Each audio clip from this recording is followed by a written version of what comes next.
بسم الله أما بعد ولا هي قالقة الله سبحانه وتعالى درتي أن نجعلها مكور أرتي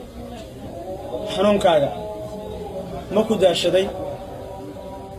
أو مددر مكدا ورسي دخاتير مرة قرم ويدا وحكو هيا إسلا مركانا أدنا ذوك حيث حنون كاغا قرم ويدي دخاتير مركا أوتكتنا الكلين عافمتها واتان حنون كان ولا سيدي مكو هيا waxaan ku hayaa duco hadaad akhrisato aad ogaanayso xanuunkan inuu il ku tacalluqo bismillah ila soco gacantaada midig ayaad soo qaadaysaa saddexda farood ayaa waxaad saaraysaa halkaas naaska bidix hoostiisa ayaad saaraysaa meesha salka ah waxaad leedahay بسم الله بسم الله بسم الله صدح جر مركات صار هذا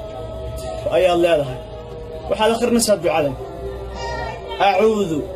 بكلمات الله تامات من كل شيطان وهامة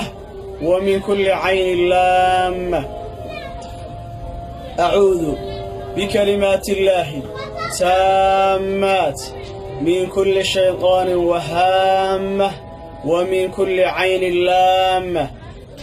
أعوذ بكلمات الله تامات من كل شيطان وهامة ومن كل عين لامة حلقة ستساو سارسة دعاء السدح جريات كعلى النساء وانا تسيب بدن كرتان مروا البق وآتسيب بدن سوسي أخذه saddexdan cudur ama afartan calaamo midkood hadaad isku aragto waa inta ugu horeysa ka badan ayaa la dareemaa koow gacanta ku daasha laba wadnaha aad ku garaacma saddex madaxa ku xanuuna afar kabuubyo fara badan afarta cudur ee ugu weyn afarta xanuun hadaad dareento waxaad ogaataa inaad il qabto qaabkee la iskaga daaweyn maxaa u daawa hadduu xanuunkayga ka uu yahay la soco